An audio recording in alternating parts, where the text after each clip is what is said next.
So what really is a system of power? Okay, when we talk about systems and power, what are we actually talking about in the context of invisible contracts? So that's what I'm going to talk about here in today's video. My name is Ashanti. This is The Unpunishable Woman, where we talk about invisible contracts that govern the choices in the lives that women live, okay?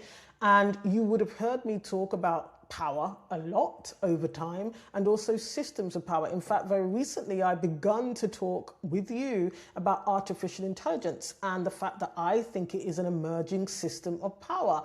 And that then made me think I should probably do a video on what I mean when we talk about systems of power, because language is important. And it's really helpful often for us when we're having these conversations to make sure that we understand what one another is referring to. Because I saw one of the comments which said AI is not a system of power. And I actually disagree for a number of reasons. But actually, there's a broader conversation to be had around systems and power when it comes to women specifically. And so before we get into it in this video, if you want to understand more about invisible contracts, there's an entire playlist here on the channel where I go deep into what invisible contracts actually are. In addition to that, there's a completely free download, which is the Invisible Contract Foundation Framework. You can download that. I go into detail about what invisible contracts are, and there's some activities in there that you can do in your private reflection time to help you identify invisible contracts that might well be governing your life. So there's that you can go there to get some deep dive information. But a system of power, and of course you can go and look up various dictionary definitions, and of course systems and power have been discussed and studied and researched extensively in academia, in activist circles, etc. So there's lots of different definitions for these things. But certainly when I started to build this body of work around invisible contracts and women, from my point of view, after looking at things, researching and then thinking about, well, how do I see a system of power? In my view, it is a network of institutions, rules, technologies, norms, that are capable of shaping people's choices, opportunities, the information you get access to, your behavior, and then material outcomes at scale. Now, just to give you a little bit of background, because sometimes I often forget that I haven't necessarily introduced myself in each video. Sometimes I forget and assume that you may have met me before on YouTube, on TikTok, or Substack, because those are the places that I tend to be. For the last 10 years in particular, I have worked with corporate organizations around their systems, okay?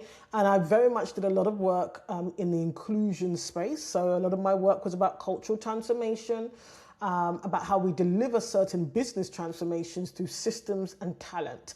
Prior to that, my formative career was in financial compliance. And so I worked in the financial system, specifically around consumer credit and understanding how systems work and how financial power is wielded.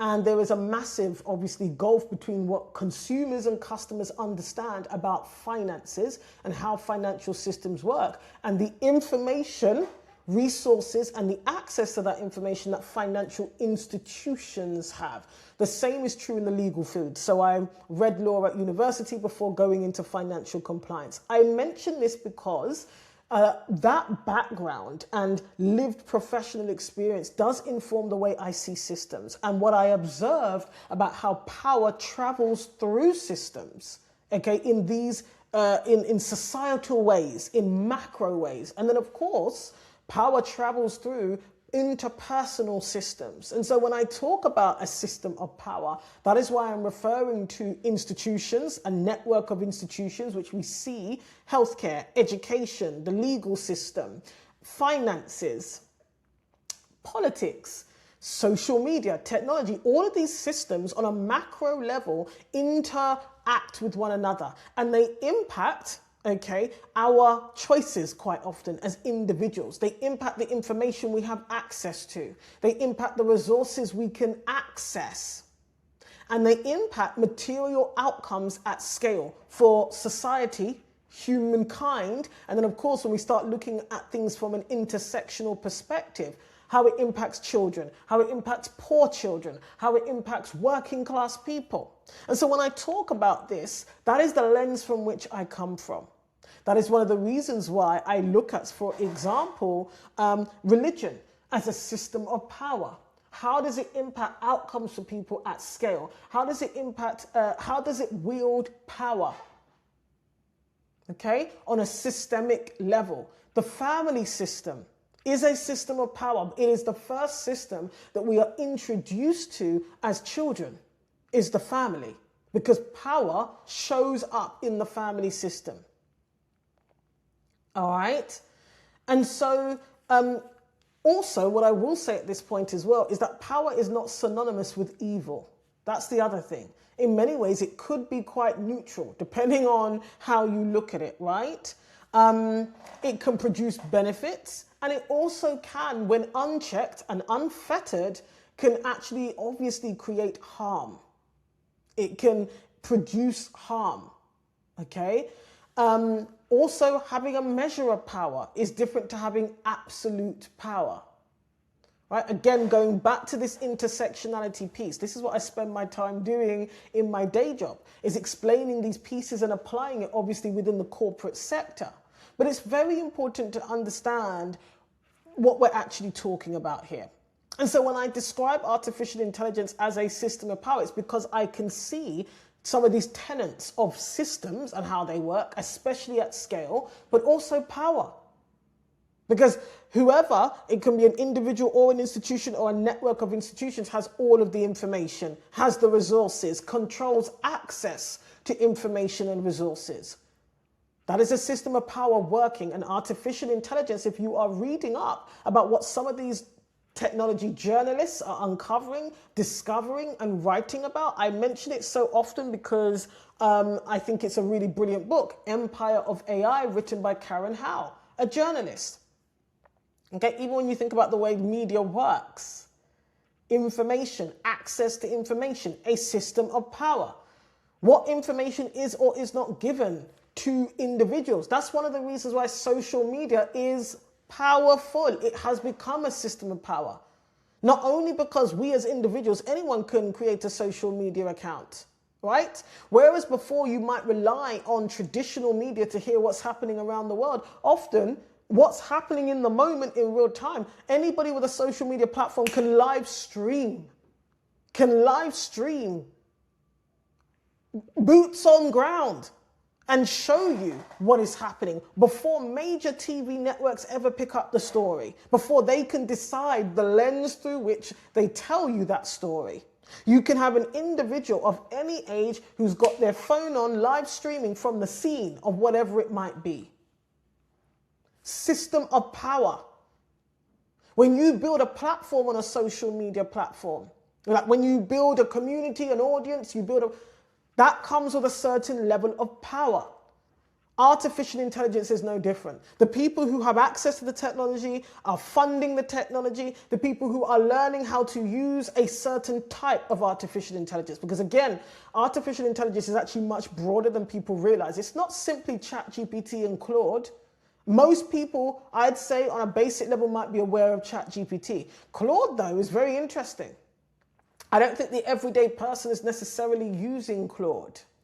Okay, the CEOs in these artificial intelligence companies are well aware of perception and the difference between maybe the way people who work in technology are talking about this technology versus the everyday person sitting at home. That is what I mean. It has the tenets, the features of a system of power, and it is emerging. And when I say it's emerging, it's becoming more and more integrated, and rapidly so, into our everyday tools and apps and ways of working. It is. And the skill gap between those people who are actually using the technology, whether it is only in their professional career or in their personal life, if you're using it to get recipe ideas or form a shopping list or a workout regime, or you're taking a photo of a vitamin bottle and asking it, what are the ingredients? You're taking photos of your skincare products and saying, can I find a skincare product that is, X amount cheaper than this one, but has the exact same ingredients in it? It is an emerging system of power, and the gap between those who are using it, those who understand it, and those who is widening. So what's that going to create? That's going to create even more inequality. We're going to be still having conversations in 5 years' time, 10 years' time about access, about power, and how the system works. Not least because the truth of the matter is artificial intelligence amplifies existing bias and inequality in many ways. But there's also an argument to be had around actually how it's breaking down and lowering the barrier to entry. And I know some women are uncomfortable talking about power, having power, especially in the greater context of a system of power. Yeah? Some women are not comfortable with having personal power, power within these systems. This is one of the reasons why when I do this work and I'm talking to women who want to progress, maybe become more senior in their career and roles, a part of that is about exercising self-authority and getting comfortable with having power within a workplace setting, which is actually another system of power. The corporate workplace is a system of power. It has the tenets and elements of a system of power.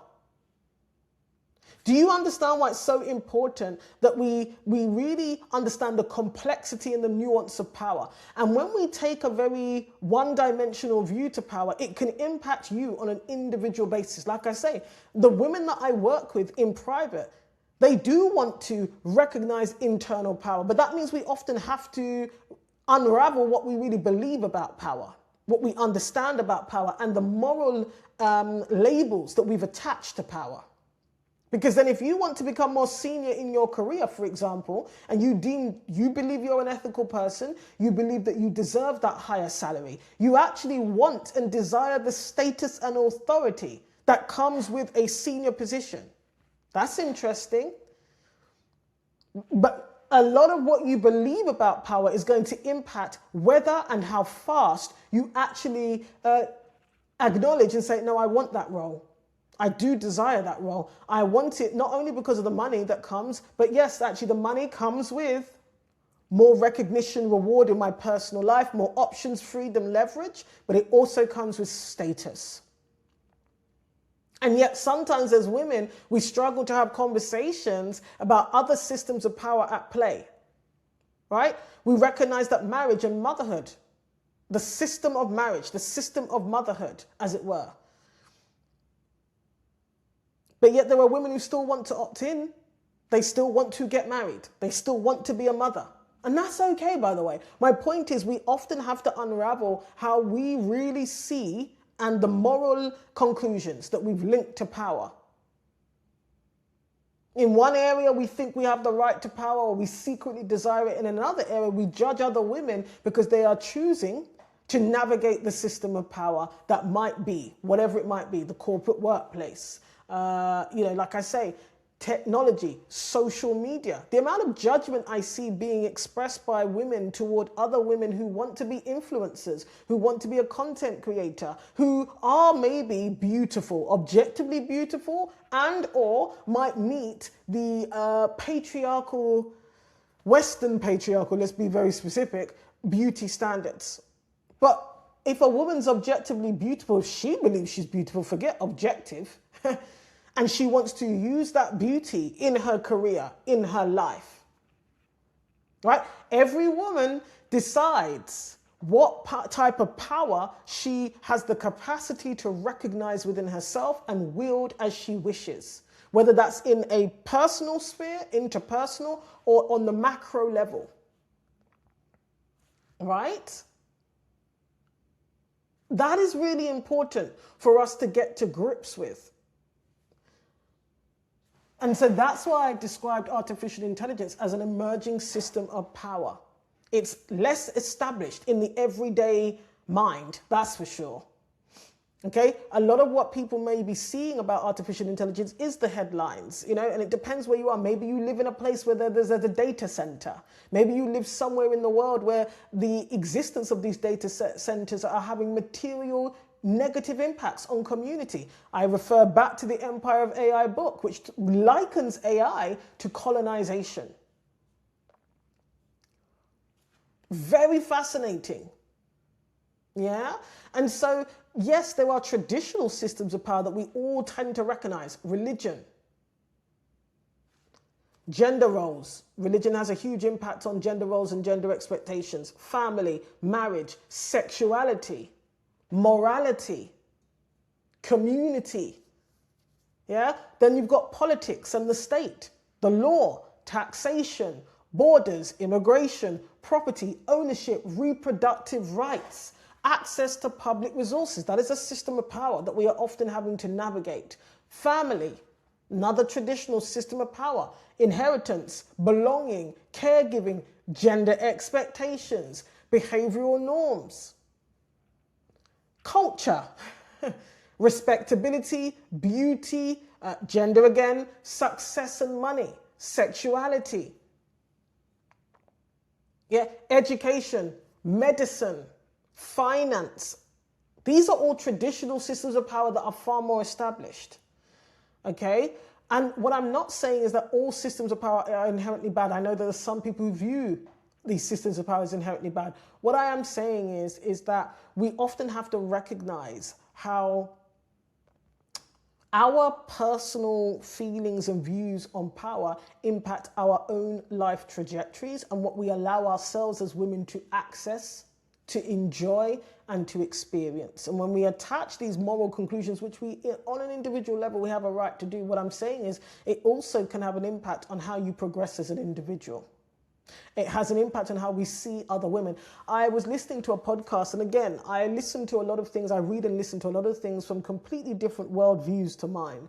And one of the interesting things about this particular podcast is it was the Chris Williamson Modern Wisdom. Very interesting.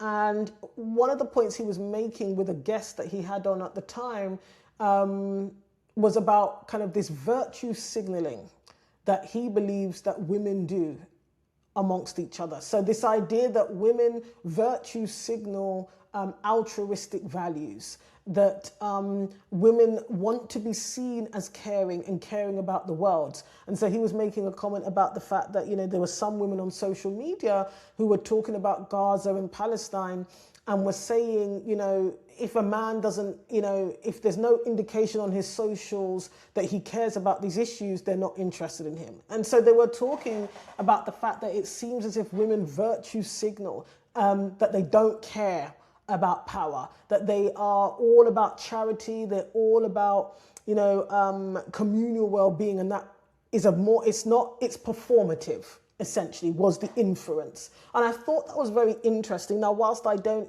necessarily agree in entirety, it's interesting because I observed that in my work. All right. And this is what I mean. When one woman starts to talk about wanting seniority, wanting status, desiring power, realizing her internal power, a woman talks about how she might be engaging in a system of power to learn, to progress. You see the response sometimes from other women, when in actual fact, this whole power thing is nuanced and complex. It really is. Okay? And so these systems of power, they do obviously produce and create invisible contracts. Yeah? And sometimes it's not always a formal spoken rule. That's the entire point of it being invisible, unspoken. Right? And hidden in many ways. But the impact can entirely be the same. And that's why I talk about systems of power in my work, essentially, right? And I think modern systems of power are creating newer, repackaged invisible contracts. And if we're not careful, we can't see them. We can't see them, okay? And I mean, this might be a bit, you know, controversial to mention, but recently I wrote an article on Substack and I asked the question because it's already in discourse. I didn't come up with the question, but I was curious, I was fascinated by the conversation that's happening around whether heterosexual women are biphobic if they do not desire, are not willing, are not open to date, sleep with bisexual men. And without getting into the debate of that, what I was trying to discuss, I suppose, was around the invisible contracts that exist around, that govern women's desires and their sexuality and their choices when it comes to desire, right? And so some of these newer conversations, it's not new, but you know what I mean, the resurgence sometimes of these conversations online, as somebody who studies invisible contracts and writes about invisible contracts all the time, it just gets repackaged, regardless of what your viewpoint actually is. The invisible contract, for example, that says that actually if you're a progressive woman, which not every woman would self-identify as progressive either, by the way, but if you are a progressive woman, if you're a moral woman, if you're a good woman, if you're educated, then you should be willing and open to X, Y, Z. That is just a repackaging of old invisible contracts that tried to govern women's desire and sexuality. Now, you can have a different view. Where you reach in terms of your personal view is what it is. But what I'm saying is a lot of these modern systems of power produce repackaged, new iterations of invisible contracts that tell you as a woman what you should choose, believe, and do, what you should desire. And what I am, I guess, inviting you to do in this conversation is understand that you still get to choose, okay? And a system of power, how a system of power functioned 10 years ago, 50 years ago versus how it will function today, it will evolve and iterate. But because of humanity, okay, because of the way human beings are, there's nothing new really under the sun. It just takes on new packaging. That's what it really does in the end. So,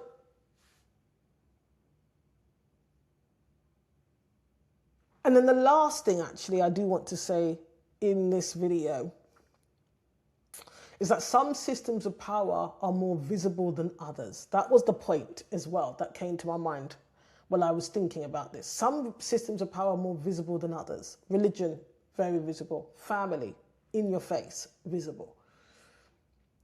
Something like artificial intelligence is not entirely visible. I knew there was something that I wanted to say to you. Okay, and this is why I call it out in this way and in this framing. Because, like I said earlier, AI is not necessarily going to replace things like government, corporations, medicine, education. It's not going to replace finance. All the talk about how some jobs are going away, some jobs, yes, but new jobs are being created. It's not going to entirely replace them. But what it is becoming is infrastructure behind them and inside them. I'm going to say that again. What it is becoming is infrastructure behind them and inside them. And this is why I believe that as women, we need to be learning about artificial intelligence and not just about the on-the-face ethical issues. Yeah?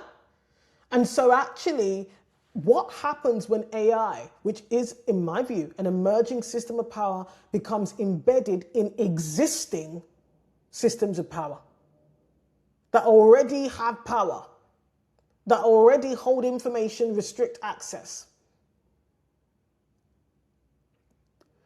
That is what I'm really thinking about. And in the context of my day work, of course, in corporate organizations, is understanding how that plays out. I said to you before, I believe in that other video, even when you think about job applications, yeah, the job seeking market is difficult as it is.